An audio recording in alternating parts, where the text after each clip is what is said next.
எல்லோருக்கும் வணக்கம். எல்லோரும் நன்றாக இருப்பீர்கள். இன்றைய தலைப்பு, லட்சுமி யோகம் உங்கள் ஜாதகத்தில் இருக்கின்றதா? லட்சுமின்னு என்ன? பண, துட்டு, மணி. சரியா? அப்போ யாருக்கெல்லாம் லட்சுமி யோகம் இருக்குதோ அவங்களுக்கு வாழ்க்கையில் நிலபுலன்கள், நல்ல லக்ஸரியான வீடு, லக்ஸரியான காரு, பேரு, புகழ், அந்தஸ்து, இது எல்லாம் கிடைக்கப்பெறுங்க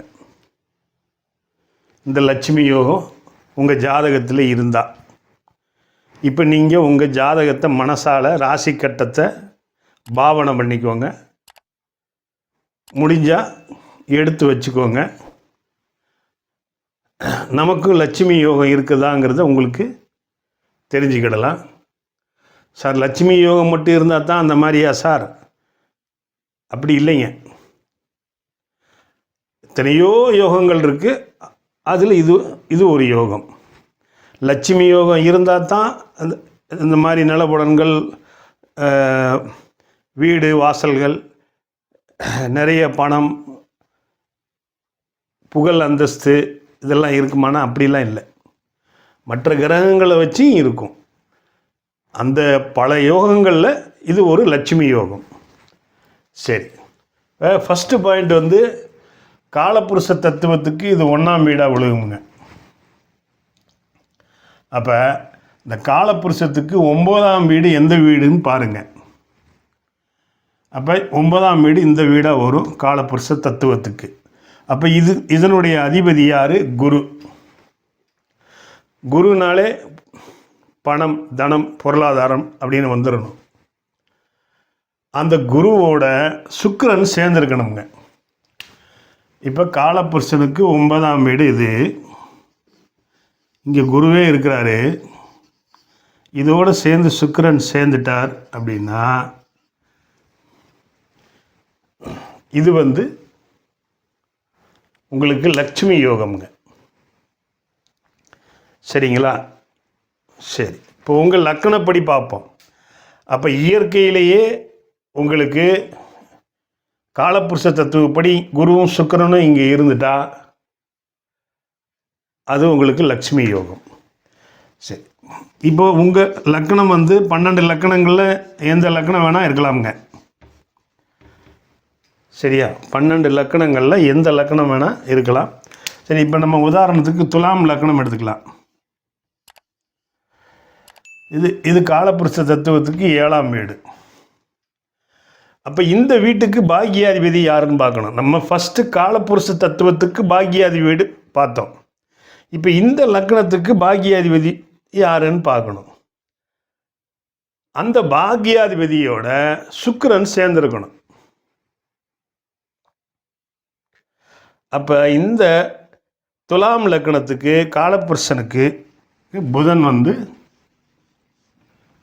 பாக்கியாதிபதியாக வருவார். அப்போ இந்த பாக்கியாதிபதியோட சுக்கிரன் சேர்ந்துட்டா உங்களுக்கு இந்த லட்சுமி யோகம் வந்துடும்.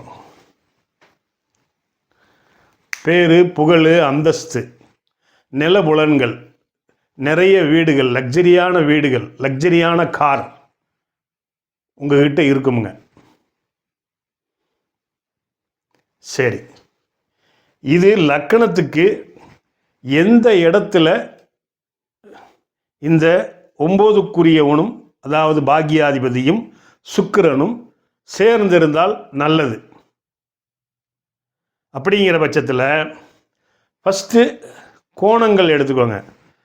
இங்கே இருக்கலாம், இங்கே புதனும் சுக்கிரனும் சேர்ந்து இருக்கலாம். அடுத்து 5ஆம் வீட்டில் இருக்கலாம் புதன் சுக்கிரன். அடுத்து 9ஆம் வீட்டில் இருக்கலாம். சரியா?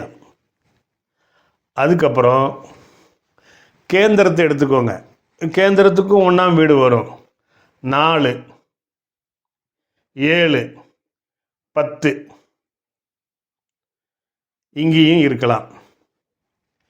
இப்படி கோணத்திலேயோ, அதாவது லட்சுமி ஸ்தானத்திலேயோ, கேந்திரத்திலேயோ, 4, 7, 10ன்னு சொல்லக்கூடிய கேந்திரத்திலேயோ இருந்தால் இது முதல் தர யோகம்ங்க.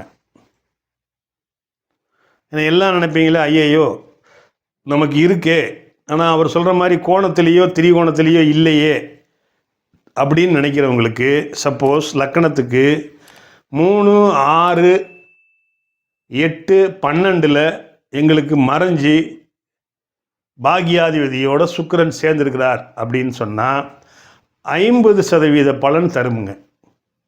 ஒன்றும் இல்லை, உங்களுக்கு கிடைக்குமுங்க, கொஞ்சம் தாமதமாக கிடைக்கும், அவ்வளோதான். 50 வயசு ஆயிடலாம், 60 வயசு ஆயிடலாம், 70 வயசு ஆயிடலாம், ஆனால் கண்டிப்பாக கிடைக்கும். ஆனால் திரிகோணத்திலேயோ கேந்திரங்கள்லேயோ இவங்க சேர்ந்திருந்தால் அவங்களுக்கு சீக்கிரமாக இந்த லட்சுமி யோகம் வந்துடும். சரிங்களா? வேற என்ன இருக்குது? இப்போ நம்ம இந்த லக்கணத்துக்கு போட்டுட்டேன். சப்போஸ் இப்போ சிம்ம லக்கணமாக இருந்தால் செவ்வாய் பாகியாதிபதியாக வருவார். அப்போ செவ்வாயும் சுக்கிரனும் சேர்ந்துருக்கணும். கடக லக்கணத்துக்கு யார் வருவார்? குரு வருவார். அப்போ குருவும் சுக்கிரனும் சேர்ந்துருக்கணும். இந்த லக்கணத்துக்கு யார் வருவா? சுக்கிரன் வருவார். சுக்கிரனே வந்துடுவார். அப்போ என்ன பண்ணுறது? இவரோட ஒரு குருவை சேர்த்துக்கிற வேண்டியதான். சரியா? குரு பார்த்தாலோ குரு சேர்ந்துருந்தாலோ சூப்பர். சரியா? இல்லைன்னா லக்னாதிபதியே சேர்ந்துருந்தாலும் ஓகே தான். இதுக்கு சொல்லிட்டேன். இப்போ இந்த விருச்சிக லக்கணத்துக்கு 9க்குரியவர் யார் வருவா? சந்திரன் வருவார். அப்போ சந்திரனும் சுக்கிரனும் சேர்ந்துருக்கணும். தனுசு லக்கணத்துக்கு 9க்குரியவன் சூரியன் வருவார். சூரியனும் சுக்கிரனும் சேர்ந்துருக்கணும். இந்த மகர கும்ப லக்கணத்துக்கு சனி பகவான் வருவார். சரியா?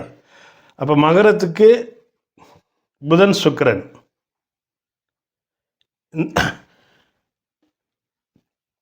கும்பத்துக்கு சுக்கிரனே வருவார். அப்போ சுக்கிரனே வர்றதுனால இங்கே சுக்கிரன் குரு, இல்லை சுக்கிரன் சனி, இல்லை சுக்கிரன் புதன், இவங்க சேர்ந்துருந்தாலும் லக்ஷ்மி யோகம்தான். இந்த வீட்டுக்கு 9க்குரியவன் செவ்வாய் வருவார். அப்போ குரு செவ்வாய். மேஷத்துக்கு குருவே வருவார். அப்போ குரு செவ்வாய். அவ்வளோதாங்க. உங்கள் ஜாதகத்தில் ஹம்ச யோகம் இருக்குதான்னு செக் பண்ணி பாருங்கள். இந்த வீடியோ பிடிச்சிருந்தால் லைக் பண்ணுங்கள், ஷேர் பண்ணுங்கள், சப்ஸ்கிரைப் பண்ணுங்கள். ஆளுங்கிற பெல் ஆப்ஷன் அமுக்குனீங்கன்னா நான் போடுற ஒவ்வொரு வீடியோ உங்களுக்கு நோட்டிஃபிகேஷனாக வந்து சேரும். நமது நேயர்கள் ஆள் போல் தலை தலைத்து, அருகது போல் வேரூன்றி, மூங்கில் போல் கிளை கிளைத்து, முதியாமல் வாழ்ந்திருக்க வாழ்கவென வாழ்த்தி அமைகிறேன். வணக்கம்.